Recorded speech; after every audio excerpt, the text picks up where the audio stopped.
Welcome to the Science of Hockey, the podcast where we break down the science behind ice hockey. I'm the analyst, your host, and every week we explore the data, research, and evidence that shape how we play, train, and understand the game of hockey. From biomechanics to performance psychology, we take you beyond the rink and into the research lab, giving you insights that go beyond hearsay and into what really makes the difference on the ice. Whether you're a player, a coach, a parent, or just someone passionate about the sport, we're here to bring you scientifically backed information in a language that's friendly and easy to understand. So grab your skates and let's dive into the science of hockey. Hello, hockey fans. This is the Science of Hockey, and I'm the analyst. In this episode, we dive into a Safe2Play study, a comprehensive look at injury risks in youth hockey. From bodychecking policies to concussion risks, discover the trends shaping the safety of young athletes. Learn how factors like age, gender, and playing style influence safety on the ice. Hey everyone, and welcome. If you're here, I'm guessing you're probably interested in youth hockey, and especially, how to keep those young players safe on the ice. Absolutely. Oh, you've come to the right place. We're going to deep dive into a pretty fascinating 5-year Canadian study called Safe2Play. A really great study. It followed boys and girls, ages 11 to 17, playing hockey across Canada. All different leagues, all different skill levels. They looked at it all. And it's packed with insights that honestly go way beyond just the usual hockey is a rough sport stuff. A lot more than just that. We're talking eye-opening findings about what actually puts young players at risk. And a lot of it will probably surprise you. Yeah, especially some of the stuff about girls. Exactly. Really interesting findings in there. For anyone who's interested, by the way, all of this was published in the Annals of Medicine. Yeah, really thorough stuff. So let's jump right in. I have a feeling you're already thinking about body checking, right? The big one. It's the big question, especially for parents, I think. Well, this study basically confirms what a lot of people have suspected for a while. That it is a major risk factor. Leagues that didn't allow body checking had a way lower injury rate. Like way lower. We're talking 56% lower. 56%. It would be mind-blowing, honestly. Choosing a non-checking league could practically cut your kid's risk in half. Right. So, based on that number alone, it's kind of hard to argue, And it's pretty powerful evidence. And this whole thing about how, early body checking, prepares players. Toughens them up. Yeah, toughens them up early for the higher levels of hockey. That's not really supported by the data. Yeah, it actually suggests the opposite. Less checking, fewer injuries, and you don't get those unintended consequences of all those hits. It's pretty clear-cut, actually, when you look at the research. Much clearer than a lot of people think. But here's where things start to get really interesting. Yeah, the stuff about girls, right? Yeah, when the researchers, compared boys to girls. Boys versus girls, yep. They found that girls actually had a lot more injuries. Significantly higher. And this was even in leagues that didn't allow body checking. Yeah, even without those big hits. So why is that? It's kind of a head scratcher at first. Right, if they aren't getting checked, why are they getting hurt more? Yeah, that's the question. Well, one theory is that, maybe girls are just more likely to report injuries, Maybe they're just, more willing to speak up when something hurts. Or, maybe their bodies react a little differently to certain types of contacts. Possible, yeah. It's not necessarily that girls are more fragile. It could just be that we're finally starting to get a more, complete picture of what's happening out there. I think that's part of it, yeah. And get this, the study also found that girls who played in, female-only leagues. So all-girl leagues. Yeah, they actually had even more injuries than girls who played on teams that were mostly boys. Now that's really interesting. Isn't that weird? Yeah, it kind of makes you wonder about, the culture of the game, right? What do you mean? Are girls' leagues officiated differently? Or, are there just, subtle differences in how girls play hockey that maybe lead to, more accidental bumps and collisions? Oh, that's interesting. It really highlights how much we still need to learn about how girls experience hockey. And what puts them at risk. Exactly. So, we've talked about body checking, these gender differences. What other things did you notice in this study that you thought were really important? One thing that really stood out to me was, the impact of previous injuries. Oh, yeah. So if a player, had gotten hurt in the past year, Okay. or they had a history of concussions, Oh, wow. their chances of getting injured again were, way higher. That's scary. That's a huge red flag for parents and coaches, I think. Right, so it's not just about preventing the first injury, it's also about making sure, like, They recover fully. that they recover properly. And take those return-to-play protocols seriously. Right, because, I mean, it makes sense, right? If their body's not fully healed. Especially the brain. Yeah, especially the brain. They're just way more vulnerable to getting hurt again. And we all know those concussions can have, like, lasting effects. Absolutely. It's not something to mess around with.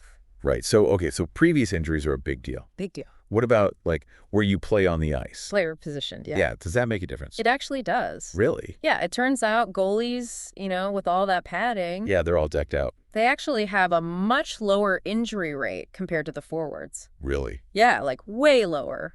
So all that gear is not just for show. It's doing its job. What about the defensemen, though? I mean, they're out there mixing it up too, right? They are, but the study didn't find a big difference in injury rates between defensemen and forwards. Huh. So they're basically both facing the same risks. It seems like it, yeah. It's really the goalie position that, like, Stands out. yeah, stands out in terms of safety.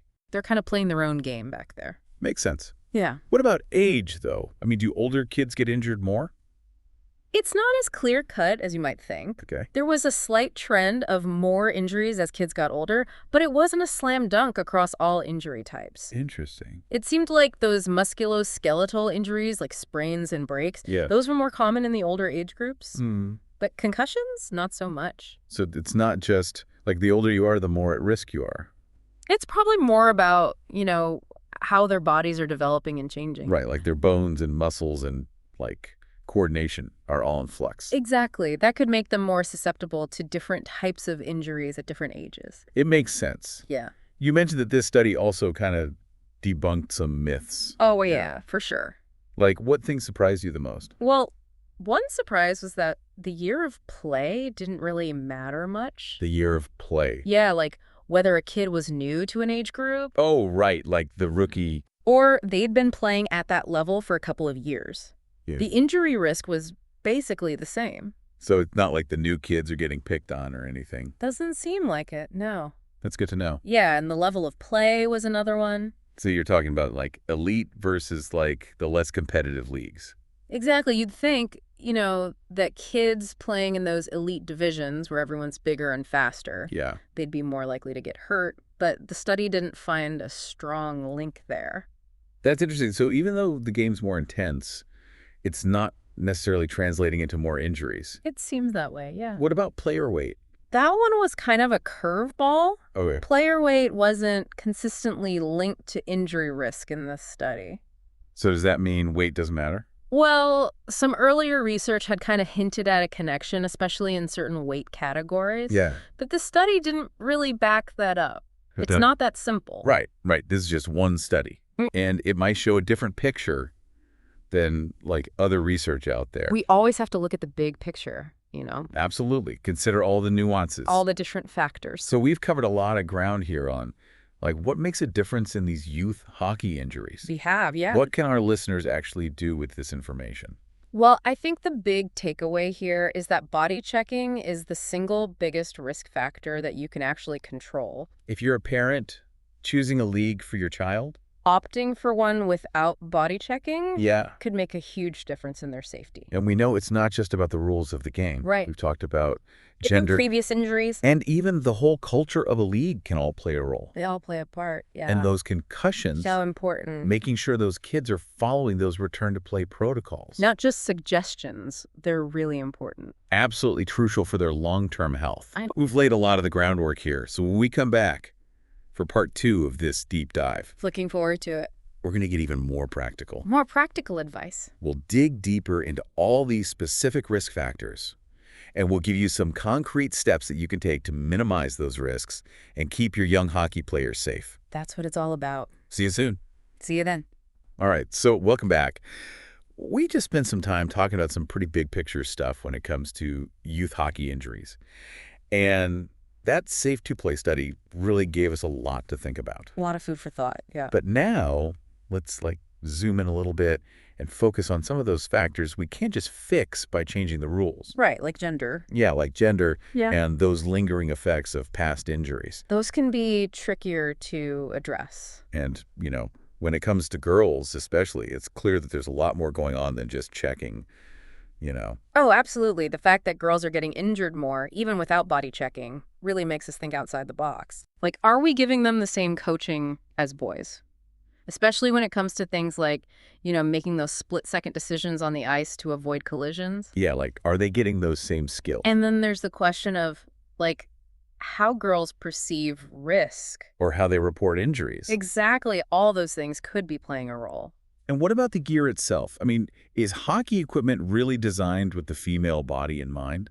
That's a huge question. Like, are we just basically sending them out there with smaller versions of men's gear? It's possible, and that could definitely be a factor in those higher injury rates we're seeing. Because, I mean, there's some pretty big differences between male and female bodies. Oh, absolutely. Biomechanics are a big deal. I mean, different proportions, different muscle mass, even their hormones are on different schedules. All of that impacts how they experience those impacts, those hits, and how their bodies respond to them. So it could be that girls are just more susceptible to certain types of injuries. Yeah, and we need to do a lot more research to really understand those differences. And then there's the whole culture of the game, too. Oh, for sure. That's huge. Like, are girls encouraged to play as aggressively as boys? Or are they, maybe getting penalized more often for being too physical? And are referees calling the game differently in female leagues? Those are all factors that could be contributing to those higher injury rates. Right, so maybe it's not just about the girls themselves, but also the environment they're playing in. Exactly. It's a complex issue. And we can't forget about the psychological side of things either. Right. How girls and boys handle pain and injury can be very different. Like, are girls as likely to speak up if they're hurting? Or are they more likely to just play through the pain? Or downplay their symptoms? All of those things can impact their recovery and their long-term health. So it sounds like we need a much more, holistic approach to injury prevention. Holistic, yeah. One that looks at not just the physical side of things, but also the social, cultural, and psychological factors. Especially for girls. It seems like we need to be considering all those angles. It's not just a one-size-fits-all situation. Definitely not. And speaking of things that need more attention, let's talk about those previous injuries for a minute. Oh yeah, that was a big one in this study. The fact that having a recent injury or a history of concussions increases the risk of getting hurt again. Makes you think twice about rushing those kids back onto the ice, doesn't it? It really highlights the importance of those return-to-play protocols. They're not just a formality. They're there to protect those young athletes. Especially after a concussion. Those are serious. We really need to make sure that brain has fully recovered. Because those concussions can affect all sorts of things. Reaction time. Decision-making. Balance. All those things you need to play hockey safely. So it's not just about being physically healed. It's about being mentally ready to get back out there, too. So what can parents and coaches actually do to make sure those kids are truly ready to return to play? Well, first and foremost, follow the medical guidance. Right. Don't try to diagnose or treat injuries yourself. Especially head injuries. If there's any sign of a concussion, get them checked out by a professional. Someone who specializes in concussions. And even if the injury seems minor, rest is key. You can't push those kids too hard too soon. It can really set them back and increase their risk of getting hurt again. Or even lead to long-term complications. So patience is a virtue when it comes to recovery. And once a player is cleared to go back, it's not like flipping a switch, They need to ease back in. Start with light activity and gradually increase the intensity. And watch them closely for any signs of those symptoms coming back. Or if they're pushing themselves too hard. Sometimes kids try to hide their injuries because they don't want to let their team down. So communication is key here. Absolutely. Making sure those kids feel comfortable speaking up if something's not right. And that they know they won't be penalized for doing so. And we can't forget about the emotional side of things either. Recovering from an injury, especially a concussion, can be tough. Both physically and emotionally. So making sure those kids have the support they need, whether it's from family, friends, coaches, or even a sports psychologist, can make a huge difference. It's all part of that holistic approach we were talking about. This study also had some really interesting implications for coaches. Oh, definitely. It really emphasized the need to make injury prevention part of the practice routine. Not just focusing on skills and drills. Yeah, like teaching those kids how to check properly. How to fall without getting hurt. How to anticipate those risky situations on the ice. Making those safety drills a regular part of practice. And coaches need to be proactive too. watching for any signs of injury, even if a player isn't complaining. It's all about creating a culture of safety. And open communication. Where kids feel comfortable speaking up if something's not right. And they know that their health comes first. So we've talked a lot about managing those risk factors, both the ones we can control and the ones we can't. A lot of information to digest. When we come back for the final part of this deep dive, we'll zoom out again and talk about those big picture questions. The ethical considerations. Yeah, especially with girls hockey becoming more and more popular. We have to make sure we're doing right by those young athletes. And that we're keeping them safe. That's the ultimate goal. Okay, so we're back and ready for the final period of our deep dive into youth hockey safety. I was going to say, the third period of this deep dive. Perfect. And, we've covered a lot of ground. Some important stuff, yeah. Body checking those unique challenges for girls on the ice. It's complex. But, now I kind of want to take a step back. Okay, yeah. And think about those bigger questions, those ethical questions. The big picture. Like, what does this all mean?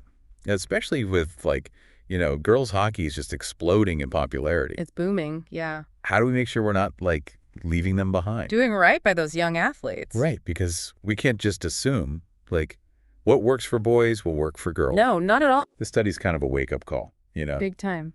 We need a lot more research, I think, specifically focused on female athletes. More research, for sure. We need to understand how their bodies move differently, how they play the game differently. And even just the social pressures they face within the sport. Are they getting the same quality of coaching? Are we making sure that their equipment actually fits them?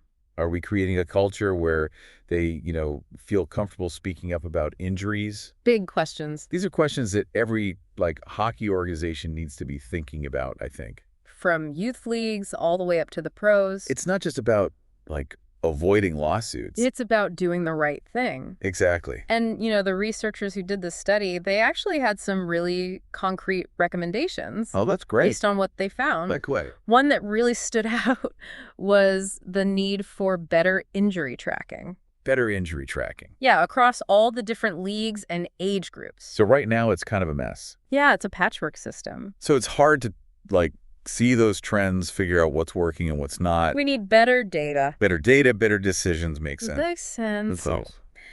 They also talked about investing in more training for coaches. Oh, yeah, for the coaches, right? So they're not just teaching hockey skills. Yeah. But also, how to spot injuries. Yeah, concussions, right. Yeah, how to handle those properly. So create that culture of safety we were talking about earlier. Exactly. The coaches are such a big part of keeping these kids safe. Huge. And, I think public awareness is a big deal, too. They mentioned that in the study, yeah. Public awareness campaigns aimed at, everyone, parents, players, the whole hockey community. Trying to change those attitudes about, playing through pain and all that. Because we know that's not the right approach anymore. It's time to really prioritize safety. Safety first. I want to leave everyone with, one last thing to think about. We've talked about all these different things, right? Changing the rules, the equipment, educating coaches. Yeah. But what about the game itself? The game itself? Is it time to rethink how hockey's played at the youth level? That's a big question. I know it's a big question. But given everything we now know about these risks, especially for girls. Yeah. Maybe it's time to, look at that. It could be. Could we tweak the rules, maybe? I come up with new equipment that's specifically designed to reduce injuries. But without taking away the fun. Without changing the essence of hockey. Exactly. The spirit of the game. It wouldn't be easy. No. But it could make a huge difference. It could be a game changer. For sure. Well, this has been a really eye-opening deep dive, I think. So much good information. Learned a lot about those hidden risks, how to manage concussions. And the responsibility we all have to protect these young players. Yeah, and it doesn't end here, right? No, the conversation keeps going. As new research comes out, we need to stay informed. Keep adapting our approach. Make hockey as safe as possible. Absolutely. We want to hear from you, too. Yeah, share your thoughts. What resonated with you? What questions do you still have? How can we all work together to keep those young athletes safe and healthy? That's it for our deep dive into youth hockey safety. Great discussion. Thanks for joining us. Until next time. Stay curious and keep those pucks moving. Thanks for tuning in to the Science of Hockey. If you enjoyed today's episode, make sure to share it with your friends, teammates, or anyone who loves hockey as much as you do. Don't forget to subscribe so you never miss an episode. And we'd love to hear from you. Leave a comment to let us know what you liked, what you'd like to hear next, or any questions you have. Your feedback helps us make the show even better. Until next time, keep your skates sharp, your mind open, and keep chasing the science behind the game.